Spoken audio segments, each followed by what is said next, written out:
الحمد للہ وکفا والصلاة والسلام علی سید الانبیاء معدن الجود والعطاء وعلی آلہ وصحبہ وبارک وسلم دائما ابدا اما بعد اعوذ باللہ من الشیطان الرجیم بسم اللہ الرحمن الرحیم وَإِذْ يَرْفَعُ إِبْرَاهِيمُ الْقَوَاعِدَ مِنَ الْبَيْتِ وَإِسْمَاعِيلُ رَبَّنَا تَقَبَّلْ مِنَّا إِنَّكَ أَنْتَ السَّمِيعُ الْعَلِيمُ آمَنْتُ بِاللَّهِ صَدَقَ اللَّهُ مَوْلَانَا الْعَظِيمُ قال الله تبارك وتعالى جل وعلا في شان حبيبه مخبرا وآمرا إن الله وملائكته يصلون على النبي يا أيها الذين آمنوا صلوا عليه وسلموا تسليما اللهم صل وسلم وبارك على سيدنا ومولانا ونبينا محمد النبي الأمي الكريم وعلى آله وأصحابه أجمعين الصلاة والسلام عليك يا سيدي يا رسول الله وعلى آلك وأصحابك يا سيدي يا حبيب الله الصلاة والسلام عليك يا سيدي يا رحمة للعالمين وعلى آلك وأصحابك يا سيدي يا سيدي يا سيدي يا شفيع المذنبين.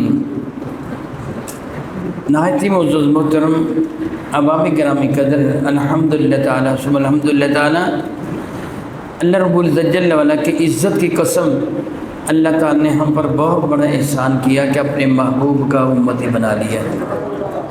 بحمدللہ تعالیٰ آپ اس بندہ ناچیز کے مسجد میں حاضر ہونے سے پہلے مسجد میں موجود ہوتے ہیں.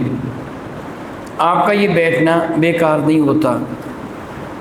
صحیح مسلم کتاب الصلاۃ میں حدیث پاک ہے جس کا مفہوم یہ ہے کہ ایک دن کا ذکر ہے، صحابہ کرام رضوان اللہ تعالی اجمعین نماز عشاء کے لیے جمع تھے.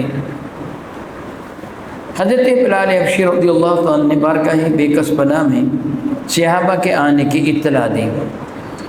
یاد رکھو زمانہ میں یہ جو اوقات لکھے ہوئے ہیں نا، کتنے بج کے اتنے منٹ پر فجر کی نماز ہوگی، اتنے بج کر اتنے منٹ پر ظہر کی، عصر کی، مغرب یا عشاء کی جماعت ہوگی، یہ بدعت ہے. یہ کیا ہے بنا؟ بدعت ہے. اور اس بدعت پر سارے عمل کرتے ہیں. وہ دوسروں پر بدعت کے فتوے بھی لگاتے ہیں، خود عمل بھی کرتے ہیں. یہ نہ میرے نبی نے کام کیا، نہ صحابہ نے، نہ صحابہ کے بعد تابعین نے، نہ ان کے بعد تبع تابعین نے. بہت عرصہ کے بعد گھڑی ایجاد ہوئی ہے، پھر اس کے بھی بہت عرصہ بار یہ پابندی کی گئی ہے، وگرنہ یہ پابندی کرنا ہی بدعت ہے. اس زمانے برکت نظام میں رواج کیا تھا کہ جب معمول کے نمازی مسجد میں آ جاتے تو سیدنا بلال رضی اللہ تعالیٰ بارگاہ بیکس پناہ میں حاضر ہوتے، میرے کریم کے دروازے اطہر پر کھڑے ہو کر 3 مرتبہ حضور کو سلام عرض کر دیتے. السلام علیکہ یا رسول اللہ، صلاۃ السلام علیکہ یا 3 مرتبہ سلام عرض کر دیتے، اور 3 مرتبہ سلام عرض کر کے واپس آ جاتے اور آ کر مسجد میں بیٹھ جاتے. اس کے بعد اب کسی کی ضرورت نہیں تھی کہ دوبارہ جا کے ریمائنڈ کرواتا کہ یا رسول اللہ علیہ السلام، ریمائنڈ کرواتا کہ دوبارہ میں احساس دلا دوں کہ جی دیکھو جی آپ آئے نہیں ہیں نماز کے لیے، صحابہ بیٹھنے. کسی کی ضرورت نہیں تھی، بس صحابہ بیٹھے رہتے. صحیح مسلم میں ہے کہ ایک شب کا ذکر ہے، صحابہ نماز عشاء ادا کرنے کے لیے آئے. سیدنا بلال حبشی نے بارگاہ ساتھ باب معمول کے مطابق اطلاع دے دی. اطلاع دے کے آ کے بیٹھ گئے. میرے کریم تشریف نہیں لائے. وقت گزرتا گیا، ایک تہائی رات گزر گئی. میرے کریم آقا اس وقت تک تشریف لائے، پھر تشریف لائے. آدھی سے کچھ کم رات گزر گئی تو حضور تشریف لائے. حدیث بارکہ میں صحیح مسلم میں ہے کہ صحابہ کی ٹھوڑیاں ان کے سینوں کو لگی ہوئی تھی. مراد یہ ہے کہ وہ سوئے ہوئے تھے، ٹھوڑیاں ان کی جھکی ہوئی تھیں. جب میرے کریم تشریف لائے تو سارے جاگ گئے. میرے نبی نے سوال فرمایا صلی اللہ علیہ وسلم دائما ابدا، تم نے نماز نہیں پڑھی؟ پھر کیا نہیں یا رسول اللہ ہم نے نماز نہیں پڑھی، ہم تو آپ کا انتظار کر رہے ہیں۔ میرے کریم آقا نے فرمایا کہ تم کو مبارک ہو، جتنی دیر تک تم نے میرا انتظار کیا اللہ نے وہ سارا وقت تمہارا نماز میں درج فرما لیا۔ وہ اتنی دیر تم بیٹھے رہے ہو بلکہ نماز پڑھتے رہے ہو۔ امام کے انتظار میں مسجد کے اندر بیٹھنے والا محروم نہیں رہتا، بلکہ اس کو اس طرح ثواب ملتا ہے گویا وہ نماز پڑھ رہا ہے۔ اور جب بھی آپ مسجد میں آئیں تو یہ نیت کر لیا کیجئے، اے اللہ تعالیٰ میں اعتکاف کی نیت سے مسجد میں داخل ہو رہا ہوں۔ تو جب تک آپ مسجد میں بیٹھے رہیں گے انتظار کا ثواب الگ ہوگا، اعتکاف کا ثواب الگ ہوگا، احکامات شرعیہ سننے کا ثواب الگ ہوگا، گویا کئی نیکیاں جمع ہو جائیں گی۔ یہ سارا صدقہ ہے میرے نبی کا صلی اللہ علیہ وسلم دائما ابدا۔ جب بھی آئیں تو یہ نیت کر کے آ جایا کریں۔ پچھلی جمعۃ المبارک کو میں نے گفتگو کرتے ہوئے یہ بتایا تھا کہ سیدنا ابراہیم علیہ نبی علیہ السلام اور ان کے لخت جگر ہمارے کریم آقا رسول متشم کے جد اعلیٰ حضرت سیدنا اسماعیل ذبیح اللہ علیہ نبینا علیہ السلام ابراہیم و اسماعیل ان دونوں نے حرم کعبہ بنایا، جس طرح اللہ تعالیٰ فرماتا ہے یرفع ابراہیم القواعد من البیت و اسماعیل۔ جب ابراہیم و اسماعیل اس گھر کی دیواروں کو بلند کر رہے تھے، قواعد اس کی بنیادوں کو اونچا کر رہے تھے، دیواریں بنا رہے تھے، ہر قدم پر ہر عمل پر یہ عرض کر رہے تھے ربنا تقبل منا انک انت السمیع العلیم، اے اللہ تعالیٰ تمہاری جانب سے قبول فرما لے، تو سنتا بھی ہے اور جانتا بھی ہے۔ میں قبل ازیں بالوضاحت کر چکا ہوں کہ ان کا یہ عمل آنے والی نسلوں کے لیے کتنا عرف اور اعلیٰ ہے۔ کبھی کسی نیکی پر غرور و تکبر نہ کیجیے، اللہ کے حضور عاجزی انکساری سے اس کا شکر ادا کیجیے کہ اسے نیکی کی توفیق عطا فرما دی ہے۔ حرم کعبہ کی دیواریں اتنی بلند ہو گئیں کہ محسوس ہوا جب رب کائنات کا یہ ارشاد گرام قدر وَطَهِّرْ بَيْتِيَ لِلطَّائِفِينَ وَالْعَاكِفِينَ وَالرُّكَّعِ السُّجُودِ، اے ابراہیم میرے گھر کو پاکیزہ بنانا ہے، طواف کرنے والوں کے لیے، اعتکاف بیٹھنے والوں کے لیے، رکوع و سجود کرنے والے یا نماز پڑھنے والوں کے لیے اس گھر کو پاکیزہ رکھنا ہے۔ گویا احساس دلا دیا گیا اس گھر کا طواف ہوگا، کیا بولے اس گھر کا طواف ہوگا۔ اور یہ حضرت آدم علیہ السلام نے بھی طواف کیا تھا، فرشتوں نے بھی طواف کیا تھا، طوفان نوح کے وقت اس کعبہ کو اٹھا لیا گیا تھا، اس سے قبل طواف ہوتا تھا، اب بھی طواف ہونا تھا۔ ابراہیم علیہ السلام کو پتہ تھا اس گھر کا طواف ہونا ہے، اس لیے آپ نے اپنے لخت جگر کو ارشاد فرمایا کہ بیٹے کوئی ایسا پتھر لے کے آؤ میں جس کو بطور نشان حرم کعبہ کے کسی کونے میں لگا دوں کہ طواف کرنے والا ابتدا بھی وہیں سے کرے انتہا بھی وہی ہو، اسے پتہ چل جائے کہ میں نے ایک چکر مکمل کیا، کیونکہ 7 چکر لگانے ہیں۔ کوئی یہاں سے شروع کر لے، کوئی یہاں سے شروع کر لے، کوئی یہاں سے شروع کر لے، کوئی یہاں سے شروع کر لے، کوئی یہاں سے شروع کر لے، مختلف جگہوں سے لوگ شروع کریں گے، پھر یہ اختلاف ہوگا، کوئی کسی جگہ ختم کرے گا، کوئی کسی جگہ ختم کرے گا، اور یہ نشانی ہجوم کی ہے۔ اللہ کو ہجوم نہیں جماعت پیاری ہے۔ کیا بلا میں نے کہا؟ اللہ کو ہجوم نہیں جماعت پیاری ہے۔ آپ دیکھیے اگر آپ 100 افراد 200 افراد بیٹھے ہیں، آپ سارے کھڑے ہو کر تنہا نماز پڑھ لیں تو یہ ہجوم کہلوائے گا، ایک کو اپنا امام بنا لیں تو یہ جماعت بن جائے گا۔ تنہا پڑھیں گے تو ایک نماز کا ثواب ہے، اگر جماعت کے ساتھ پڑھیں گے تو کم از کم 25 سے لے کے 500 نماز تک کا ثواب ہے۔ اللہ کو جماعت پسند ہے، حتیٰ کہ اللہ تعالیٰ نے قرآن کریم میں ارشاد فرما دیا الرجال قوامون علی النساء مرد عورتوں پر حاکم ہیں، گویا گھر کی سلطنت کا مرد سربراہ ہے، یہ بھی ہجوم نہیں جماعت ہے، یہ مرد سربراہ ہے، باقی سارے اس کی رعایا کی طرح ہے۔ میرے قریب فرماتے تم سفر پر روانہ ہو، اگر تم 2 یا 3 افراد بھی ہو تو اپنے میں سے اپنے کوئی امیر بنا لینا، اللہ تعالیٰ کی رحمت کا ہاتھ جماعت پر ہوتا ہے۔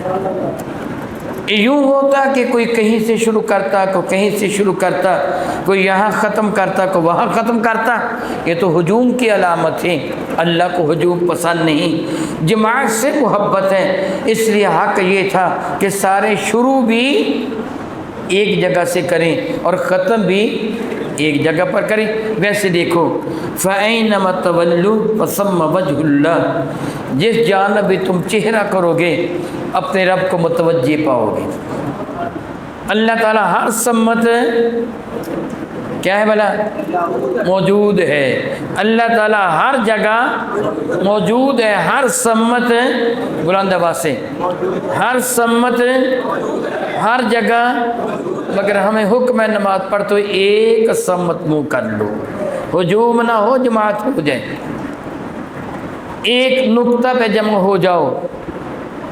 ابراہیم علیہ السلام نے اپنے لفظ جگر کو حکم دیا، بیٹے جی چاہتا ہے کہ میں حرم کعبہ میں کوئی نشانی رکھ دوں، تو حضرت سیدنا اسماعیل ذبیح اللہ علی نبینا علیہ السلام والد ذی وقار حضرت ابراہیم علیہ السلام کے حکم پر جبل ابو قبیس کے پہلو میں پہنچے اور پتھر تلاش کرنے لگے، میں کوئی انوکھا نرالا پتھر لے کے جاؤں جو دوسرے پتھروں سے ممتاز ہو، تاکہ وہ نشانی رہے، آنے جانے والے گھومنے والے اس جگہ کو ابتدا اور انتہا کا مرکز بنا لیں۔ تلاش کر رہے تھے، رب کائنات نے پھر جبریل امی کو بھیجا۔ میں قبل ازیں آپ کے سامنے یہ ذکر کر چکا ہوں کہ آدم علیہ السلام دوسری اشیاء کے علاوہ 3 چیزیں اپنے ساتھ جنت سے لے کے آئے تھے۔ دوسری اشیاء کے علاوہ وہ 3 چیزیں کیا تھی؟ 2 پتھر تھے اور 1 ڈنڈا تھا۔ کیا بھلا 2 پتھر تھے اور 1 وہ پتھر ایک مقام ابراہیم ہے اور دوسرا حجر اسود ہے، یہ دونوں جنت کے پتھر ہیں۔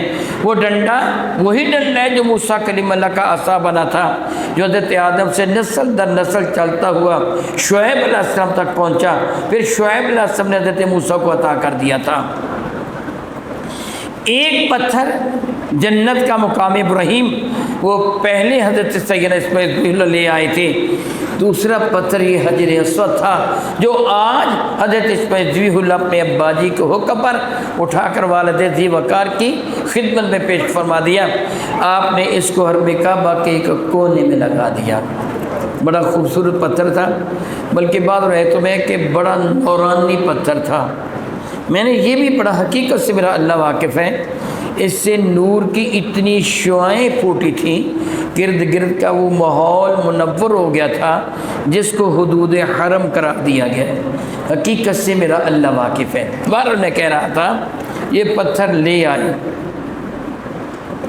ابراہیم علیہ السلام نے اس پتھر کو حرم کعبہ کے ایک کونے میں نصب کر دیا۔ وہ کونا جو حجر اسود والا کونا ہے، حجر کا معنی پتھر ہے، اسود کا معنی کالا ہے، سیاہ ہے، یہ اس کونے میں پتھر لگا دیا گیا۔ اور اس کی شان کتنی بلند و بالا ہے۔ میرے اور آپ کے کریم آقا رسول عربی شفیع معظم رحمت عالم صلی اللہ تعالیٰ علیہ وسلم کے جہان رنگ و بو سے عالم بالا کی جانب تشریف لے جانے کے بعد سیدنا فاروق اعظم رضی اللہ تعالیٰ عنہ اپنے زمانے برکت نشان میں حرم کعبہ کا طواف فرما رہے تھے۔ حضرت سیدنا فاروق اعظم کافروں کے لیے بڑے شدید ہیں، اشداء علی الکفار کی جیتی جاگتی تفسیر ہیں۔ میرے نبی علیہ السلام کو فرمایا کرتے تھے، عمر مجھے اس اللہ کی قسم جس کے قبضہ قدرت میں میری جان ہے، جس راہ سے تم آتے ہو شیطان وہ راہ چھوڑ جایا کرتا ہے، شیطان آپ کا مقابلہ نہیں کر پاتا۔ حضرت سیدنا فاروق اعظم بتوں کے، شیاطین کے، کافروں کے شدید خلاف تھے، شدید خلاف تھے۔ اس لیے جب آپ حجر اسود کی سیدھ میں آئے، باقی صحابہ بھی طواف کر رہے تھے، حضرت عمر کا زمانہ تھا خلافت کا، فاروق اعظم بھی طواف کر رہے تھے، حضرت عمر حجر اسود کے سامنے آئے، ایک ہاتھ دائیں جانب رکھا، ایک ہاتھ بائیں جانب رکھا اور حجر اسود کو چومنے لگے تو رک گئے، نہیں چوما، کیونکہ کفار اپنے بتوں کو چوما کرتے تھے۔ حضرت عمر بھی کبھی چوما کرتے تھے، جب یہ کافر تھے چوما کرتے تھے، میرے نبی پر ایمان لے آئے تو ایمان والوں کے سردار بن گئے، چوما کرتے تھے کبھی۔ حجر اسود کو دیکھ کے فرمایا گیا، حجر اسود تو ایک پتھر ہے، میں جانتا ہوں نہ نفع دے سکتا ہے نہ تو نقصان دے سکتا ہے، میں تجھے کبھی بھی نہ چومتا، مگر صرف اس لیے چوم ڈال رہا ہوں کہ میں نے دیکھا میرے نبی نے تجھ کو چوما تھا، اس لیے میں بھی تجھے چوموں۔ ویسے تو چومنے کے لائق ہے نہیں کہ ایک پتھر ہے، نہ نفع دے سکتا ہے نہ نقصان دے سکتا ہے، کیونکہ میرے نبی نے تجھ کو چوما تھا، اس لیے میں بھی تجھے چوم رہا ہوں۔ سبحان اللہ و بحمدہ، سبحان اللہ و بحمدہ۔ شاید اس وقت آپ کے قلب انور میں یہ خیال نہ آیا ہوگا، نبی ویسے تو نہیں چومتے کسی کو، وہ ویسے تو کسی پتھر کو نہیں چومتے۔ بہرحال یہ جملے کہہ کے حجر اسود کو چوم کر میرے نبی کی سنت پہ عمل کرتے ہوئے پہلے چوما، پھر اپنی پیشانی اس پہ رکھی، پھر آگے گزر گئے۔ شاید ابھی چند قدم اٹھائے تھے کہ کسی نے ان کے کندھے پہ ہاتھ رکھا، دائیں کندھے پہ ہاتھ رکھا، جس طرح کوئی کسی کو مخاطب کرنے کے لیے، روکنے کے لیے اس کے کندھے پہ ہاتھ رکھتا ہے۔ حضرت تم رک گئے، پلٹ کر دیکھا تو یہ ہاتھ رکھنے والے علی المرتضیٰ تھے۔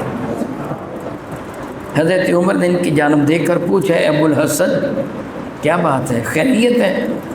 تو سیدنا علی المرتضیٰ جواب میں فرمانے لگے، اے امیر المومنین، ابھی ابھی آپ نے حضرت کے چومنے سے پہلے کچھ جملے کہے ہیں۔ میں نے کہا تو کسی کو نفع بھی نہیں دے سکتا، نقصان بھی نہیں دے سکتا، میں تجھے اس لیے چوم رہا ہوں کہ میرے نبی نے تجھے چوما۔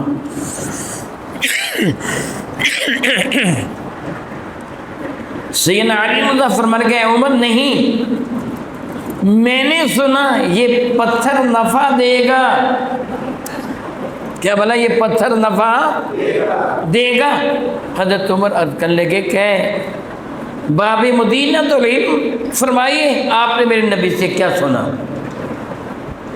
تو سیدنا علی مرزا فرمانے لگے، میں نے نبی کریم سے سنا، جو بندہ ایمان والا، کون والا؟ بلند آواز سے، جو ایمان والا قیامت تک حجر اسود کا استلام کرے گا، حجر اسود کو قیامت کے دن اللہ تعالیٰ آنکھیں بھی عطا کرے گا، زبان بھی عطا کرے گا، یہ ایمان والے کو پہچانے گا بھی، اس کے ایمان کی گواہی بھی دے گا۔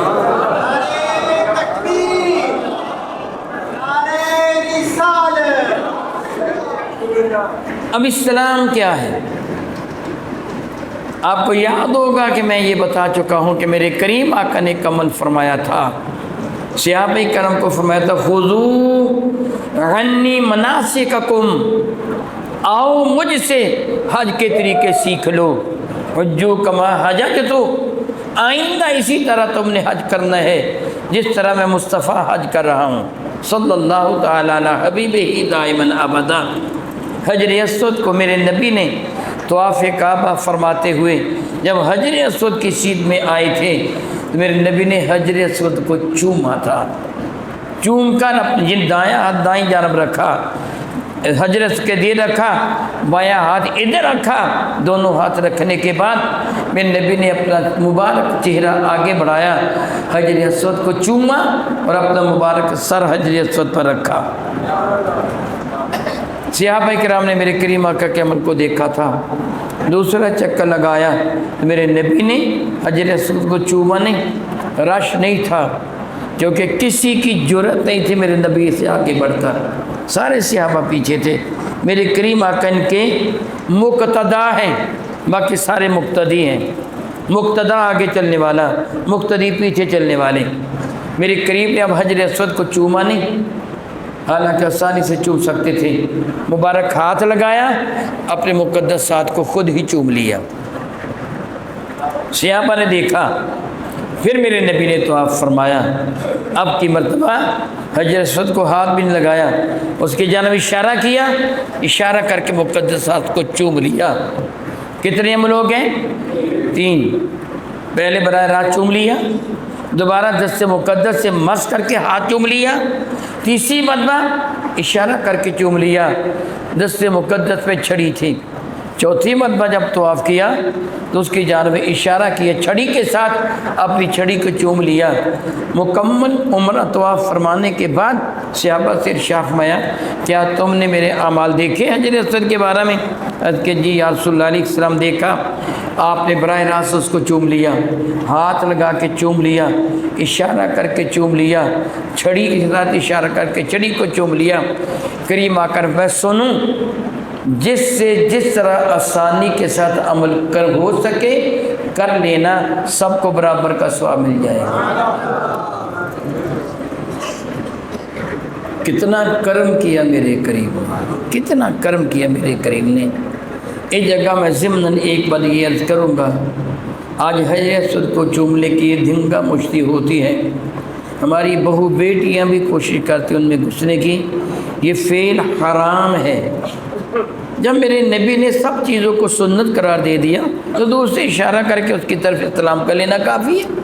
خواتین کو یوں نہیں گھسنا چاہیے مردوں میں، یہ فعل حرام اور ناجائز ہے۔ اشارہ کر کے خواتین کو چوم لینا چاہیے۔ بہرحال میں کہہ رہا تھا یہ چاروں عمل کیا ہیں بتا دیجئے؟ استلام۔ یہ چاروں عمل کیا ہیں؟ استلام ہے۔ یہ چاروں عمل کیا ہیں؟ استلام سلام سے ہے۔ یہ چاروں عمل استلام ہیں، میرے نبی نے ایسے فرمایا۔ اور اللہ تعالیٰ جل وعلا کے حضور میں دعا کرتا ہوں کہ اللہ کے کائنات آپ کو حرم شریفین کی زیارت کا شرف عطا فرمائے، اور آپ خود وہاں حاضر ہو کے دیکھیں کہ سلام کرنے والوں کی تعداد گنی نہیں جا سکتی۔ بے شک وہ سینکڑوں میں ہے، ایک دن میں ہزاروں یا لاکھوں کی تعداد میں ہیں، گنا نہیں جا سکتا۔ حجر اسود سے لے کر آخر تک لوگ اشارہ کر کے سلام کر رہے ہوتے ہیں کہ نہیں کر رہے ہوتے؟ تعداد گننا ممکن ہے کہ نہیں؟ کوئی لمحہ ایسا ہوتا ہے جب استلام نہیں ہو رہا ہوتا، یہ گزر رہے استلام کر کے، دوسرے استلام کر رہے ہیں، استلام کے ہاتھ اٹھے ہوئے ہیں، وہ سارے طواف کرنے والے استلام کر رہے ہوتے ہیں۔ نیچے پہلے میں فرسٹ فلور پر بھی، سیکنڈ پر بھی، چھت پر بھی طواف کرنے والے استلام کر رہے ہوتے ہیں۔ سارا دن، سارا رات، سارا مہینہ، سارا سال استلام ہوتے ہیں۔ اتنے لوگ استلام کرتے ہیں کہ گنے نہیں جا سکتے۔ ایمان ہمارا کیا ہے؟ میرے نبی نے جو خبر دی ہے، اللہ کی عزت کی قسم وہ خبر سچی ہے۔ قیامت کے وہ یہ حجر اسود سب ایمان والوں کو پہچانے گا بھی، ان کے ایمان کی گواہی بھی نہیں۔ تھوڑا غور کر میرے بھائی، اگر اللہ نے یہ پتھر کو یہ علم عطا فرمایا ہے، اس سے اپنے محبوب کو کتنا علم دیا؟ وہ پتھر پہچانے گا قیامت کے دن کن کو؟ سارے بتا دو۔ اللہ اکبر، اللہ اکبر، اللہ اکبر۔ ایمان کا تعلق ذہن و قلب سے ہے کہ زبان سے ہے؟ دل و دماغ کے ساتھ ہے نا؟ بھی کسی کے دل میں ایمان ہے کہ وہ منافق ہے، یہ پتہ دل سے لگتا ہے کہ زبان سے لگتے ہیں؟ کیا پتہ چلا؟ وہ حجر اسود استلام کرنے والے کی دل کی کیفیت سے بھی واقف ہے، یہ بھی ان کے ایمان کی گواہی دے گا نا۔ یہ مرتبہ تو اس پتھر کا ہے جو جنت کا پتھر ہے، جو جنت کے مالک ہیں، ان کا مرتبہ کیا ہوگا، ان کی شان کیا ہوگی۔ بہرحال بحمدللہ تعالیٰ ثم الحمدللہ تعالیٰ حجر اسود کو نصب کر دیا گیا۔ ابراہیم علیہ السلام نے حرم کعبہ کو مکمل کر لیا۔